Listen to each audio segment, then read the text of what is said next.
Tonight, former Senate President Bukola Saraki mules consensus arrangement with Governors Tambuwal and Mohammed to produce the party's presidential candidate in the 2023 general election. Police kill 4 as gunmen attack another police station in Imo State, this time at Omuma, the hometown of the Imo State Governor Hope Uzodimma. Operatives of the National Drug Law Enforcement Agency arrest a 52-year-old father of 4 with black liquid cocaine at the Anambra International Airport. And Ukrainian President Volodymyr Zelensky makes a strong appeal to Israel, saying the time has come for the Jewish state to firmly back his country.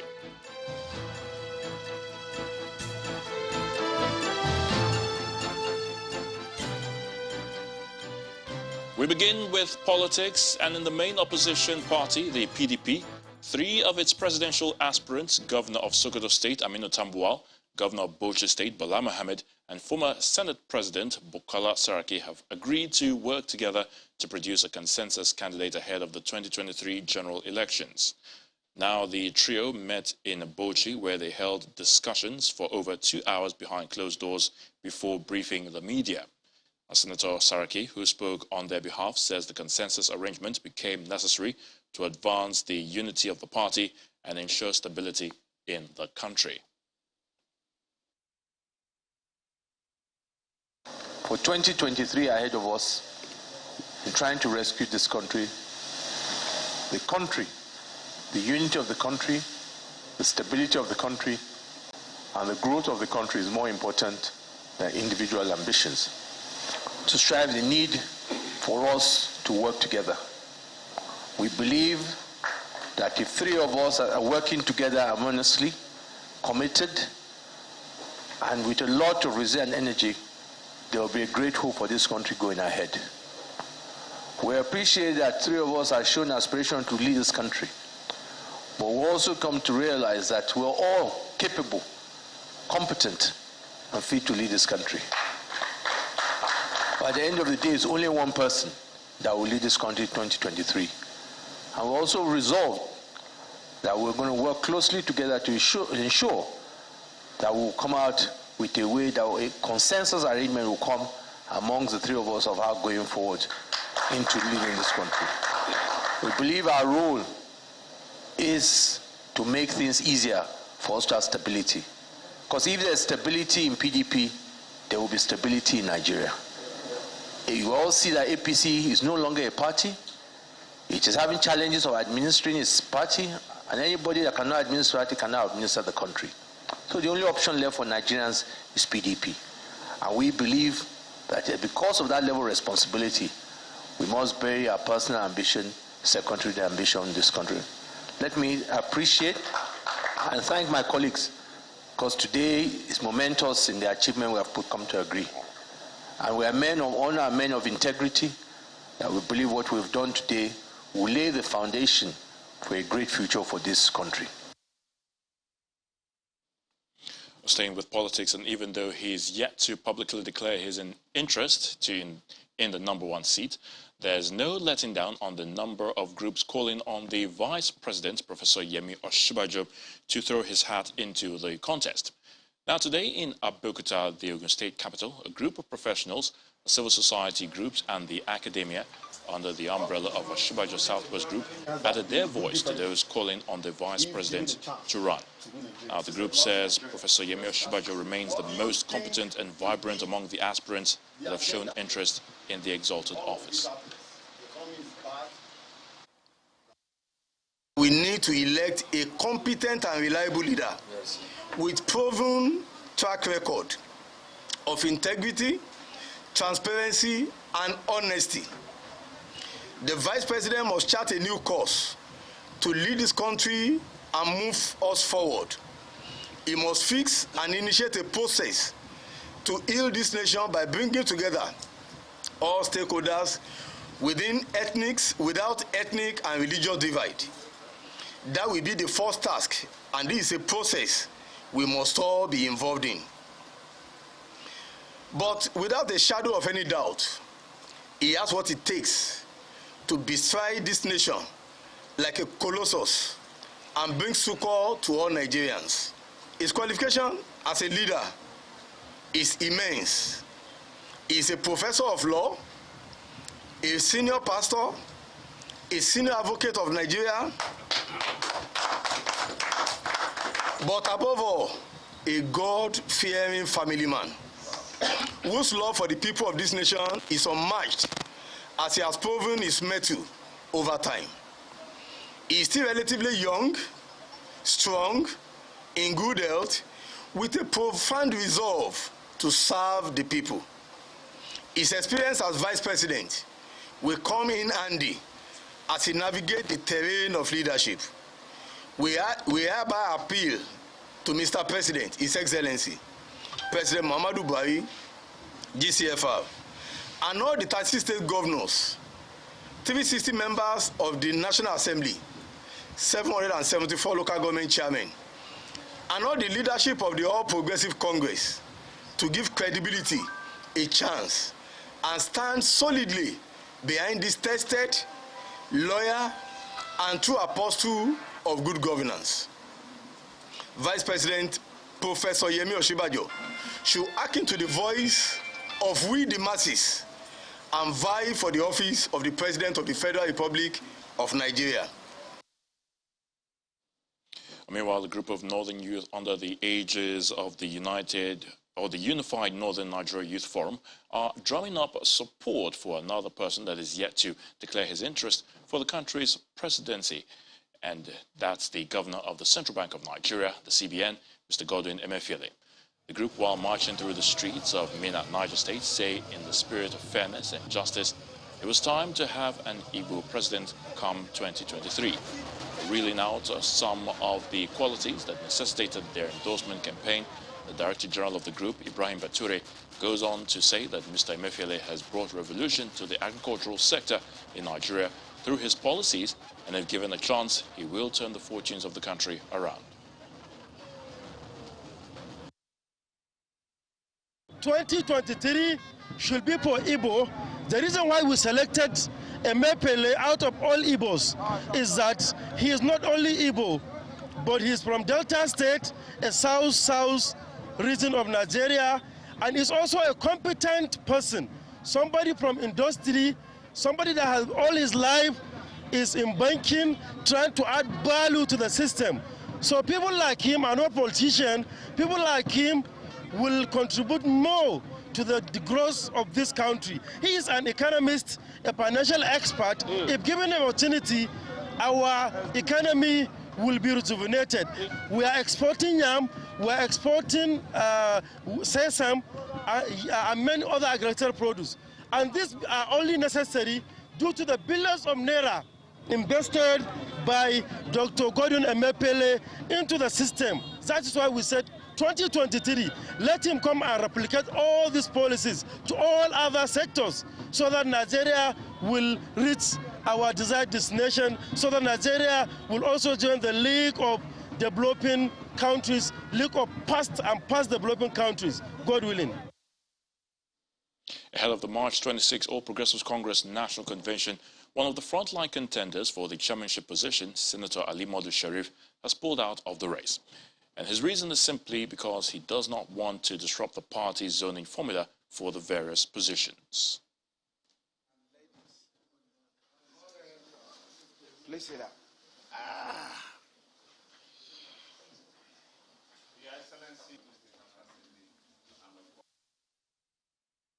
The party has taken a position that the position of the national chairman should go to the North Central, meaning it is exclusively zoned to the contestants of the North Central zone. Being someone who respects the rule of law and respect our leaders, no party can take a zoning formula where you have a leader of the party in any setting where there is a government. The president is the leader of the party, and the president has taken a position. I've always told you that I will contest if it is zoned to my zone. That has been my statement, always. Therefore, because of my respect of the leadership of President Muhammad Buhari and the party, I will not contest unless they have changed their mind between now and Friday. Otherwise, I will not offer myself for election when it has been clearly zoned out of my zone. The People's Democratic Party, the PDP, has vowed to take over the governance of the country in 2023 to liberate Nigerians from the shackles of poverty, hunger, unemployment, and insecurity. Well, the National Secretary of the party, Senator Sam Anyanwu, stated this during the defection ceremony of Natasha Akpoti-Uduaghan and 5,000 members from the Social Democratic Party, SDP, to the People's Democratic Party, the PDP, at Oboreke, Ihima, in Okei local government area of Kogi State. The Eid praying ground in Obeba, Ihima in Kogi State is filled with a large number of members from the People's Democratic Party. They are here to witness the defection of prominent politician Natasha Akpoti-Uduaghan and 5,000 members from the Social Democratic Party to the People's Democratic Party.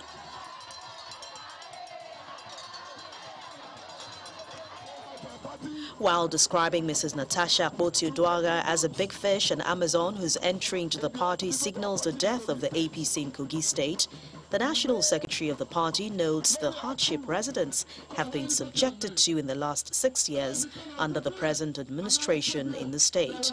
It's a very happy moment for our party, our great party, to receive a very great politician, Natasha Akpoti.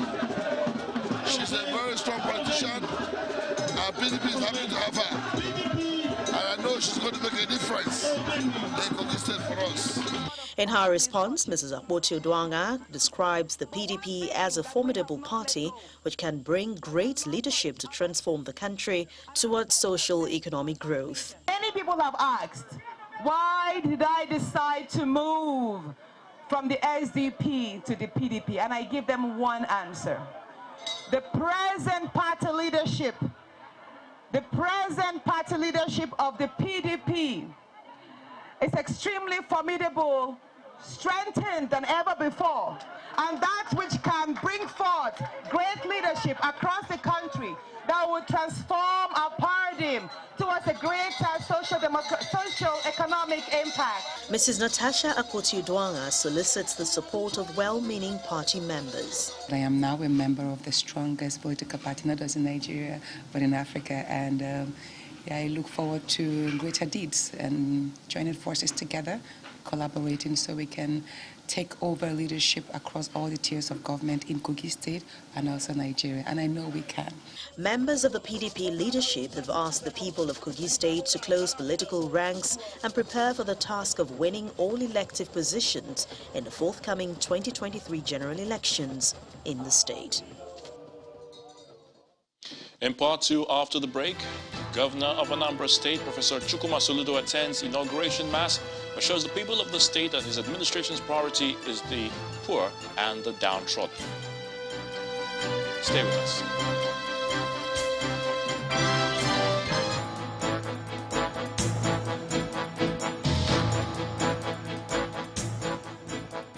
Welcome back. If you've just joined us, you're watching the news at 10 live on Channels Television Lagos. A reminder of our top stories. Former Senate President Bukola Saraki mules consensus arrangement with Governors Tambuwal and Mohammed to produce the party's presidential candidate in the 2023 general election. Police kill 4 as gunmen attack another police station in Imo State, this time at Umwama, the hometown of the state governor, Hope Uzodinma. Operatives of the National Drug Law Enforcement Agency arrest a 52-year-old father of 4 with black liquid cocaine at the Nnamdi Azikiwe International Airport. Ukrainian President Volodymyr Zelensky makes a strong appeal to Israel, saying the time has come for the Jewish state to firmly back his country.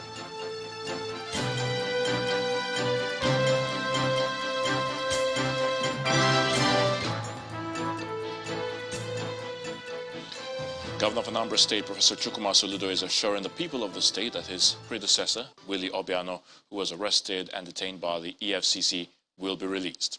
The governor gave this assurance during a Thanksgiving Mass held at St. Teresa's Catholic Church, Sofia, in appreciation to God for his successful inauguration into office as governor.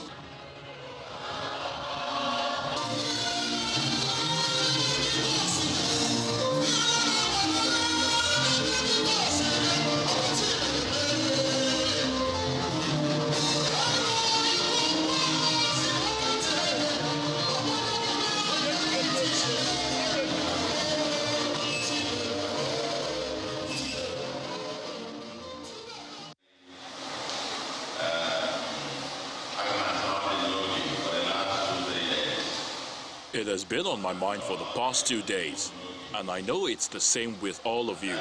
And that is the welfare of our former governor, Willie Obiano, who has been in detention.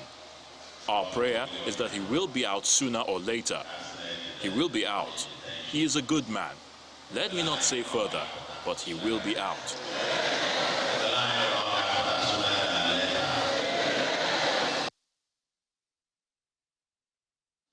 And as part of events lined up for the newly sworn-in governor, he and other top government officials in the state visited the Equilobia prisons, where he addressed warders and prisoners. The governor says his administration will prioritize the poor and the downtrodden.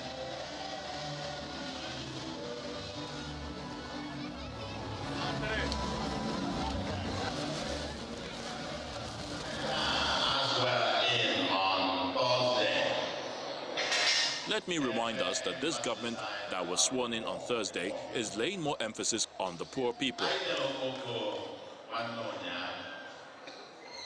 We went to Okpoko Day before yesterday, and yesterday we were in a meeting till night.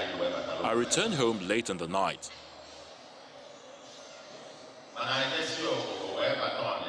After Okpoko visit, we toured Onitsha South and Onitsha North. It was a rough day, and what we saw was such that if you were chicken-hearted, you wouldn't be able to eat.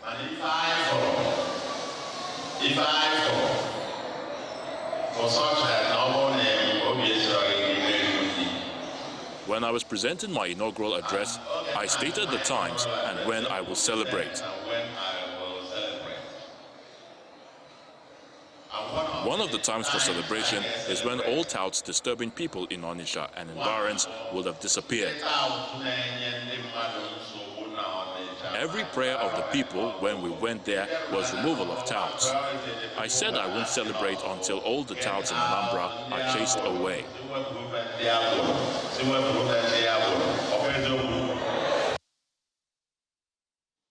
From Anambra, let's head to Delta State, where Governor Ifeanyi Okowa is asking officials in charge of policy formulation and implementation in his administration to be diligent in the discharge of their duties to enable his administration finish strongly. Now, the governor, who was speaking during a 2-day retreat for senior government officials at the Government House in Asaba, asked participants to remain focused on the objectives of the government. Nobody can raise his finger. This 2-day retreat, organized by the Delta State government for top officials of the state, aims to reinforce the need to assist the Ifeanyi Okowa administration to finish strong and also provide a platform for participants to brainstorm over sundry issues of state interest. We recognize the special... The first day of the event was declared open by the governor, represented by his deputy, and features the scope for future growth and development, with a list of some of the achievements of the Okowa-led administration. The options for serving vital public facilities with uninterrupted electricity supply have been widened so as to enhance their capacities for service. Our airport project has become a model in our nation and has opened up multiple frontiers for growth for our local economy. We have re-engineered many of our urban centers to create more functional and healthy living spaces. Indeed, there are many more landmarks to count just for the accent. On the second day of the retreat, Governor Ifeanyi Okowa joins the participants for activities of the day. The outcomes in education depends on the quality of your politics. For the keynote speaker and former Minister of Information, Mr. Frank Weke Jr., government policies must be people-centered. He adds that the right people must be voted into office to get positive results. If you continuously recruit the wrong set of people as a society, as a country, Your Excellency, you will have the kind of outcomes that we have today. I'm hoping, like you and many people in this room, that the outcome of the 2023 elections would emerge the right quality of leadership that will help to tackle the very many complex problems that confront our country. On his part, Governor Kowa notes that the politics of 2023 should not be allowed to truncate the business of governance. A lot of people have already been distracted because of politics. There's no doubt as to that. Some of us are resigning to go and run elections. I wish everybody well. But for those of us who are not resigning, we must understand that we need to stay focused. I want to advise us that you must understand that as long as you're in government, you remain focused on achieving the goal to the end. It's less than 15 months to the end of this administration, and the goal to leave a lasting legacy and projects that will directly impact the lives of the people of Delta State. So as I said earlier, Barely 24 hours after the attack on the country home of the President General of Ohanaeze Ndigbo, Professor George Obiozor, and the Divisional Police Headquarters in Umuguma community, gunmen have again attacked another police facility in the state. This time, the Divisional Police Headquarters in Omuma community in Uru East local government. According to sources, the hoodlums invaded the area at about 3 a.m. on Sunday in large numbers with various caliber of improvised explosive devices and started shooting sporadically. The Imo State Public Relations Officer, Mike Abatam, who confirmed the incident in a statement, however, says 4 of the hoodlums were gunned down through the combined efforts of the Imo State Police Command's tactical teams and operatives of the DSS. He adds that other members of the group scampered into the bush, with a number of them sustaining various degrees of bullet wounds. Meanwhile, President Muhammadu Buhari has condemned the destruction of buildings and assets of the police and President General of Ohanaeze Ndigbo, Professor George Obiozor, who is also a leading voice of moderation in the affairs of the country, describing it as deeply distressing. The president, who also frowned at the violence in the sub-region, urged everyone to maintain peace, adding that the law and order situation in the entire southeast is being reviewed. According to a statement by the Senior Special Assistant to the President, Garba Shehu, the president called on the people of Imo State as well as the sub-region to maintain peace as police and other agencies are working to ensure that normalcy is reinstated at the earliest. He extended his sympathies to the police authorities over the loss of men and materials and Professor Obiozor, who he urged to maintain his commitment to the peace and oneness of the Federation against the odds. Staying with security in the southeast, the Anambra State Police Command has paraded 6 suspects who publicly assaulted a lady over accusations of causing her husband's death. The suspects were among those paraded for various offences at the CID headquarters in Amobia. The Commissioner of Police, Mr. Echeng, advised members of the public to stop sharing the video to protect the dignity of the woman, adding that the command is all out to ensure that justice is served on the matter. We want to use this opportunity to update you on a video that has been trending since last week.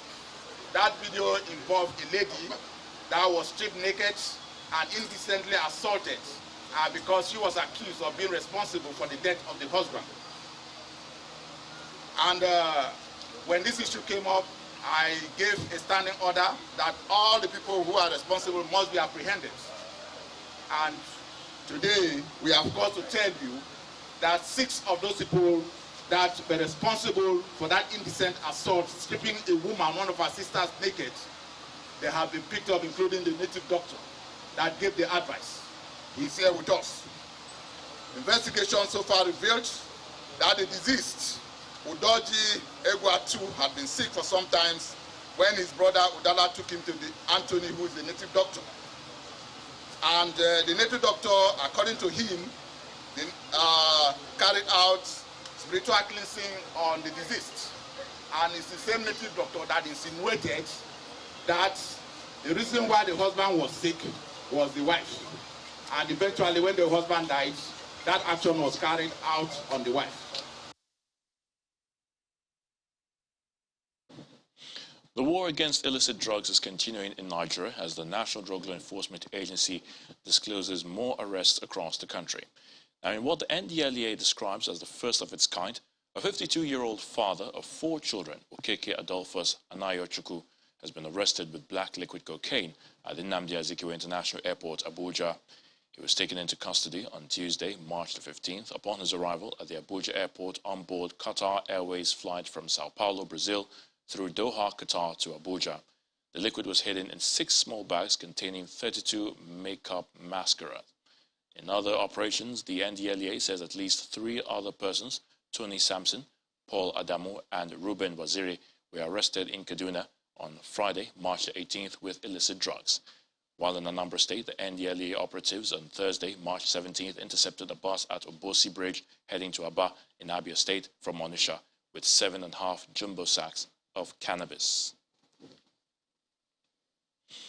The Socio-Economic Rights and Accountability Project, SERAP, has asked President Muhammadu Buhari to direct relevant authorities to investigate how over 11 trillion naira meant to provide regular electricity supply has been allegedly squandered by governments since 1999.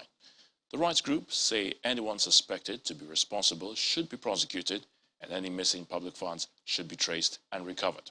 SERAP's letter follows the collapse of the national grid, which has led to major power outage across the country after the nation's power generation capacity dropped. The organization frowns at what it describes as price paid for corruption in the electricity sector by citizens, but are still made to pay outrageous electricity bills. At Yobe State, where the lingering communal clashes as well as farmers and herders conflict have been described as a major setback to the economic and agricultural development of the state. Our next report examines efforts being made by some groups towards settling disputes in Yobe. The conflict between farmers and herders, as well as communal clashes, have over the years been a major threat to economic and agricultural activities in Nigeria. These residents of Gabatasha and Gagaba, as well as Jakusko communities in Yobe State, are not left out as they narrate how inter- and intra-communal clashes have brought disunity among their people. Our Fulani youths have been having a lot of challenges, but with the coming of this group, Hope Interactives, the problems have been reduced. After years of conflicts, a group, Hope Interactives, with funding from Managing Conflict in Nigeria, have succeeded in settling disputes in these communities without the use of force, as well as stopped youths from coming to markets with weapons. They believe traditional system of settling dispute is the most acceptable worldwide, and the people are here to sign an agreement signifying the end to their conflicts. This project is actually working on how to set up dialogue platforms in different communities of Yobe State and LGS of Yobe State to identify issues, especially conflicting issues in such communities, that such dialogues will be working on.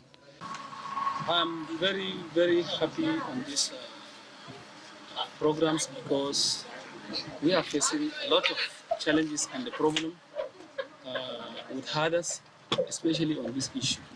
And when the interactive interfere and resolve this issue, definitely it will assist the community and the entire local community. With the alternative dispute resolution mechanism being promoted, residents are optimistic that both government as well as the traditional leaders who are the custodian of culture and values of the communities would ensure the agreement reached is sustained. Still ahead on the news at 10, group advocates training of locals on early warning response to curb incessant attacks in Zamfara communities. Join us again.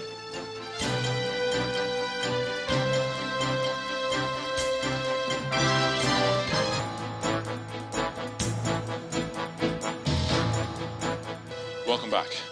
No fewer than 20 persons have been reportedly killed by armed bandits in Ganar Kiyawa village in Bukuyum local government area of Zamfara state.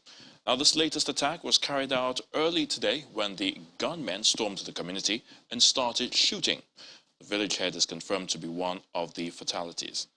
Now, Channels Television gathered that the bandits also attacked some surrounding villages, looting shops and carted away some valuables. An eyewitness says the communities under Adabka ward have been witnessing a series of attacks and abductions from the bandits. We're still in Zamfara state, where stakeholders are devising ways of improving the safety of lives of residents from incessant attacks by terrorists there. Well, they have identified information sharing as one of the best ways to addressing the problem and are building the capacity of some locals in 4 northern states on the need for early warning and early response to prevent attacks in their communities. Zamfara State is one of the states most affected by banditry in northern Nigeria. The bandits in the northwest, infamous for raiding villages and kidnapping for ransom, have been designated as terrorists by the federal government. This is the reason why Zamfara State has been selected for the establishment of the early warning response to bring an end to the frequent conflicts and mass violence in the state. Gathered here are indigents from various communities majorly affected by banditry for the launch of the Early Warning Response Project by Clean Foundation. The project was conceptualized to train groups from various communities on the importance of giving out the right information to the right people to aid in preventing attacks and reducing the alarming rate of killing of citizens. We have 2 different kind of groups set up. One will be those that are receiving these signals. And so what do you do when you receive it? So you process it. When you process it, who do you send it to? The right persons to send it to. And these are all community members from here. And so their role is to do what? To respond. How do they respond? Even the criteria for establishing or for identifying these key persons are part of why we don't just choose anyhow persons. The Deputy Commandant of the Nigeria Security and Civil Defense Corps and a lawmaker from the Zamfara State House of Assembly urged residents to always provide relevant information to security agencies to help in preventing attacks. When you change someone's discipline, you change his character, you change his attitude. The norms of value, ethnicity will be honorably respected. So I should expect by the end of this program, there is going to be a tremendous understanding between all the necessary stakeholders. When you want to expose somebody, you must be protected by either law and law enforcement agencies. We are passing laws and we are developing other relevant laws that are aimed at protecting those that are involved directly in identifying or exposing the criminal elements in the society. Early warning response stakeholders and community safety partners are selected from Gusau and Bungudu local government areas of Zamfara State and are conducting the mapping study in the focal communities to serve as a baseline for the implementation of the project activities. It's been 3 weeks since the body of Oluwabamiche Ayanwola was found after she was reportedly murdered after boarding a BRT bus in Lagos. This report brings us up to date on the investigation of the death of the 22-year-old fashion designer and the thoughts of a security expert on its implication on the Lagos bus rapid transit system. Like several others, Oluwabamiche Ayanwola chose not to remain idle, but to eke out a living from her trade. The 22-year-old fashion designer did not anticipate her end will come so soon when she left her place of work for her home on Saturday, February the 26th. Though not a BRT-designated bus stop, it's believed Bamiche boarded a BRT bus from Chevron Junction towards Oshodi, where she was to board another to a destination in Ota, Ogun State. Her parents' home in Ayobo has been hosting sympathizers who come in trickles. Until her death, Bamiche lived with her elder sister in Ota. For years, Uluwatoyin Abegunde served the role of mother to her younger sibling. People love her. That day that people heard that she's late, you need to see how people crowd because of her. That's how a good girl like this just left the world just like that. She's a good girl. But you know what I want? I need a solid justice. Bamishe's death came in an unlikely manner, eliciting condemnation from individuals and groups, including the governor of Lagos State. I personally standing up to condemn it, right, and to, offer condolences to the family of citizen, Oluwabamishe. The incident might have further exposed the security lapses in the operation of the bus rapid transit system.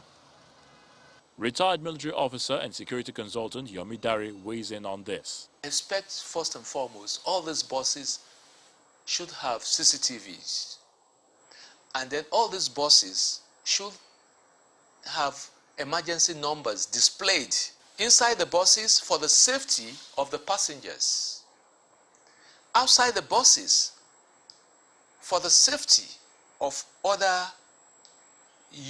road users. In his reaction, the Lagos State governor dismissed these allegations. In all of our BRT buses that we procured two and a half years ago, all of them have CCTV cameras. The ones that we bought locally last year are the ones that we have not installed, because you need to do a lot of configuration before you can put CCTV cameras in there. That's the unfortunate one that this particular incident, happened. In this 21st century, why would we be buying buses that don't have CCTV installed in them? And even if CCTV cameras are not installed in those buses, it behoves on whosoever has gone to buy those buses, or when these buses were brought in, to see that these things are not there, and then they can still install them there. So nothing stops them from installing. So I don't think that's just begging the issue. At the time of this report, the only arrest that has been made by the Lagos State Police Command in connection with the murder is 47-year-old Andrew Nice Ominikoro, the driver of the BRT bus on which Bamishe transited. Meanwhile, two ladies have come out to explain how they suffered similar experience in the hands of the embattled driver. While one of the victims said she was raped in the same bus in November 2021, the other, a medical doctor, posted on her Facebook wall how she narrowly escaped being raped by the same driver in the BRT bus she boarded in Lagos on December 29, 2021. The suspect is in the custody of the police after the application for his remand was granted by a magistrate court in Yaba. Investigation on the matter is ongoing, even as efforts to apprehend other suspects continue. And now to the artifacts and works of art from the celebration of FESTAC 77 have been revived and displayed in a museum within the Center for Black and African Arts and Civilization, CBAC, in Lagos. Some of these relics, which were once in storage, were cleaned up and restored by the CBAC Museum curatorial team led by its Director General. On Art Review tonight, we take you on an exclusive tour of the CBAC Museum.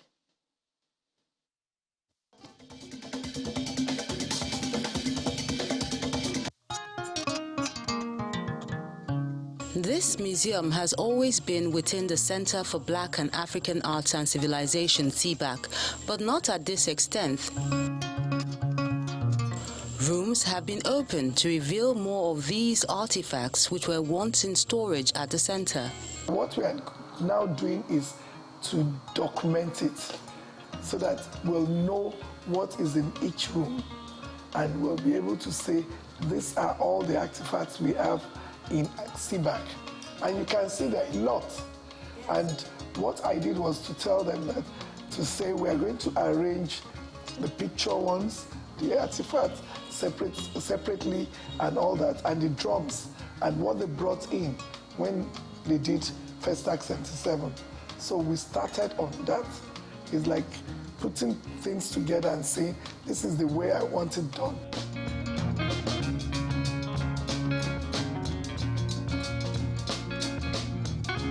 These neatly arranged and preserved works of art, from paintings to sculptural pieces, were done by African artists, revealing the continent's rich culture, which has lingered for decades.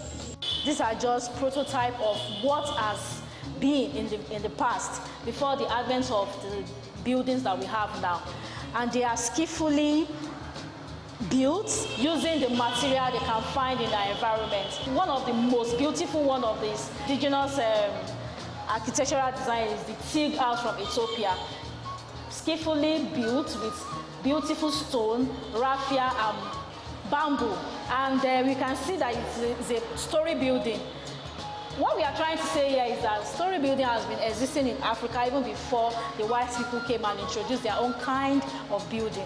Other items used during the celebration of the Second World Black and African Festival of Arts and Culture, a major international festival popularly called FESTAC 77, are all on display in this museum, which has kept these treasures for generations to appreciate the depth and beauty of African culture and civilization.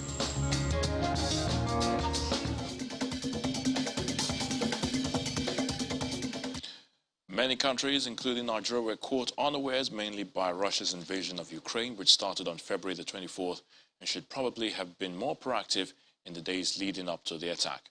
That's the view of the nation's former permanent representative to the United Nations in Geneva, Switzerland, Ambassador Joseph Anyalogu. He told Channels Television's Ladia Keredulwale on our current affairs program Newsnight that there were indications in the days before that Russia was planning to attack Ukraine and that those who needed to leave should have done so much earlier. It could be helpful, especially if you consider that your citizens are in harm's way. You do not want to say or do things that will put them more in harm's way. So we would apply diplomacy. It makes sense. Let me say that the aggression must have taken a lot of people by surprise. But when you look at it again, there were signs.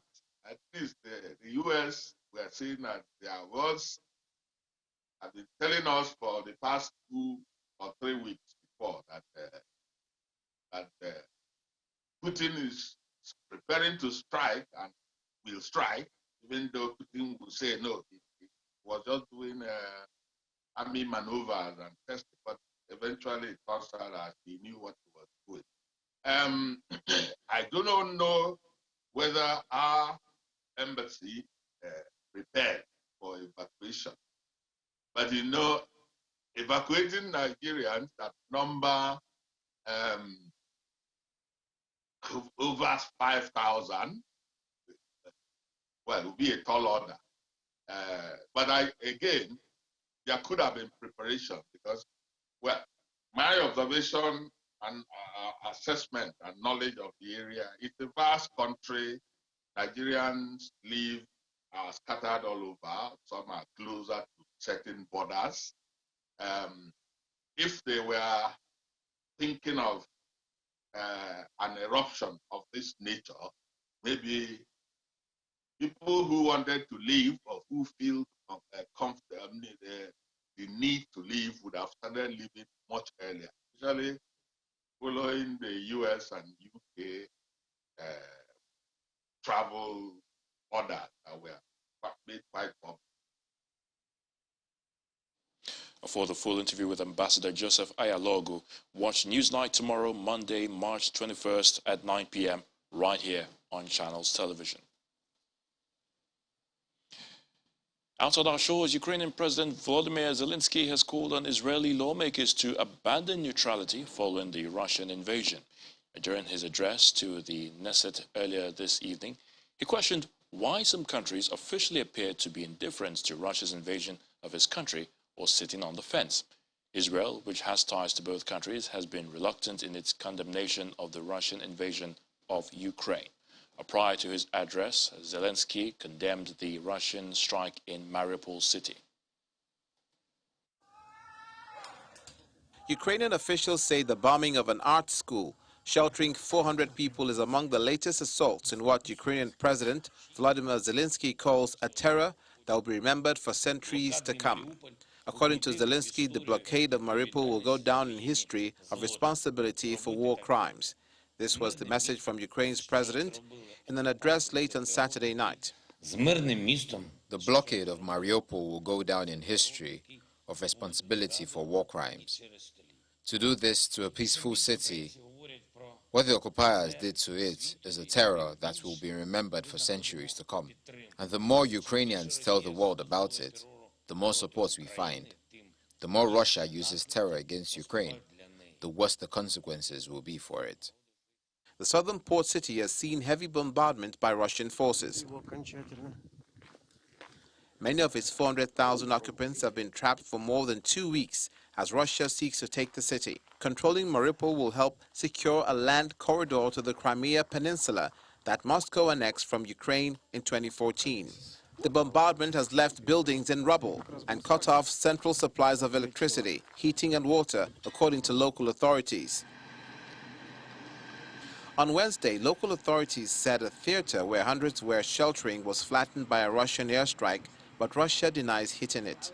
Both sides have said they will press on with peace talks despite little progress so far. Russia's Foreign Minister Sergei Lavrov said on Sunday that Moscow hopes for comprehensive agreements on security issues, including Ukraine's neutral status.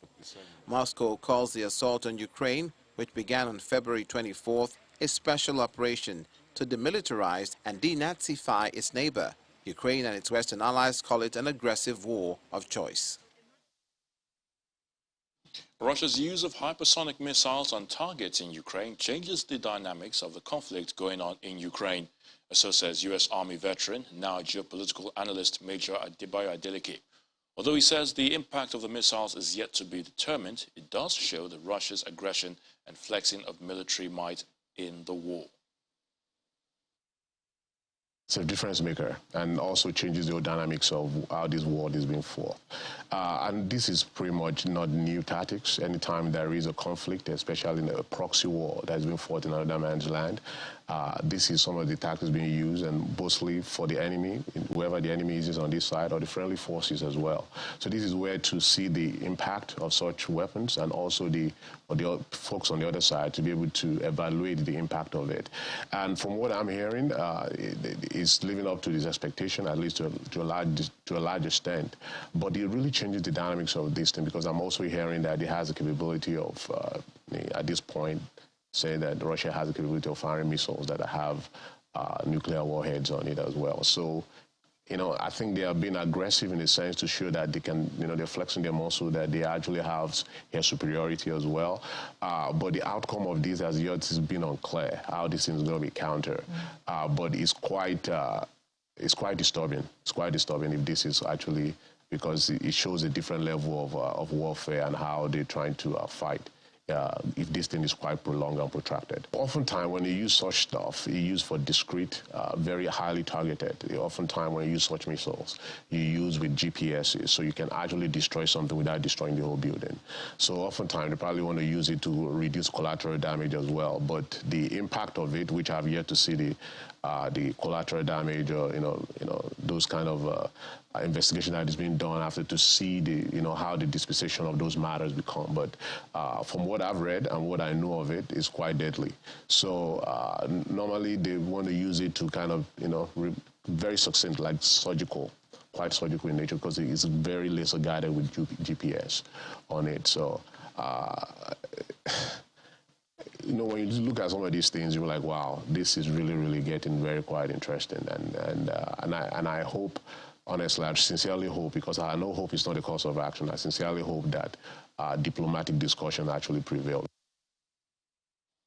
You can watch more on Major Adeleke's thoughts on the conflict in Ukraine as regards military weapons in use on Diplomatic Channel. It airs at 8:30 p.m. on Monday, March the 21st on Sky 518 and 11:30 p.m. on DSTV 420.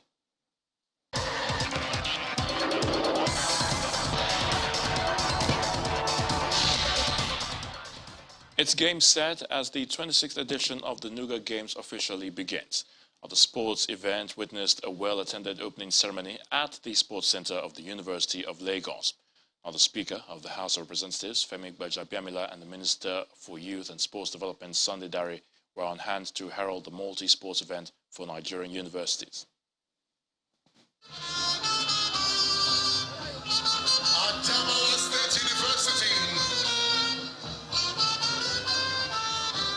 The wait is over. The NUGA Games has officially begun at the University of Lagos.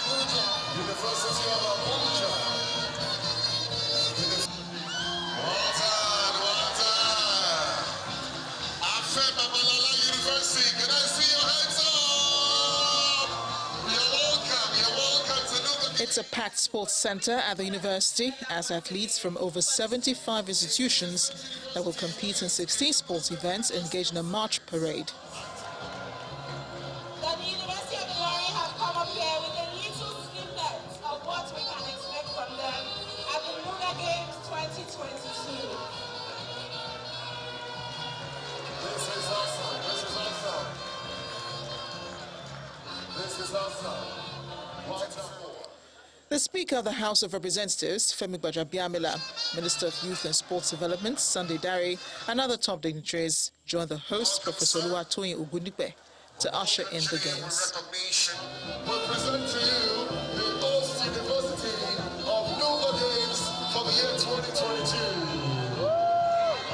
The innovation that we are bringing into the NUGA Games. Number one, we are making the game more colorful by first honoring some dignitaries who have supported and distinguished themselves in the area of sports development in our tertiary institutions, especially this year's NUGA Games. We are going to have the best behaved athletes and also the best behaved team, the best behaved university. The return of the games after 7 years is a big relief for both the minister and the speaker. I hear you're preparing after this. They will select some of you to go to the World University Games in June. But also, for us, as we prepare for the Commonwealth Games in the United Kingdom in July, we hope that some of those that will represent us, our athletes on track and field, in boxing, in wrestling, will come from the NUGA Games 2022. Everybody has come together, and this is a melting pot. This is what we need in Nigeria today. The unification of colors, the unification of tribe, the unification of ethnicity, of religion. So that in that we will see our strength will be unleashed to all the nations around the world. And then the lighting of the games torch signifying the start of the games. As the games get underway, all participating schools will put up their performances. And when they get to the finish line on March 27th, the trophy will go to the best team. Olympics long jump bronze medalist Ese Brume has ended Nigeria's 14-year wait for a medal at the World Indoors Championship in Belgrade, Serbia. Brume becomes the third Nigerian after Gloria Alozie and the late Sunday Bada as athletes who have won medals at the World Athletics Championships, indoors and outdoors, as well as the Olympics. She achieved this feat earlier this evening when she leaped to a massive personal best of 6.85 meters to win silver in the women's long jump final. And Manchester City has finally got the better of Southampton at the third attempt this season with a 4-1 win to set up an English FA Cup semi-final, that is, against Liverpool. The City are aiming to match Manchester United's historic feat in the 1998-99 season of winning the treble of Champions League, Premier League and FA Cup, while Liverpool are aiming to go one better by adding those 3 trophies to the League Cup they won in February. Crystal Palace will face Chelsea in the last 4 after thrashing struggling Everton 4-0 at Selhurst Park.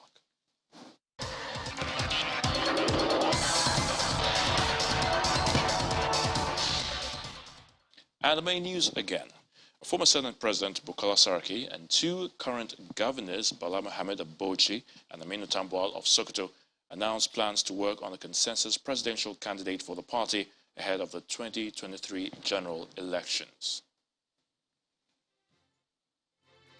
That's the news at 10. I'm Ayo Tunde Balugu. Many thanks for watching. Do have a good night and stay safe.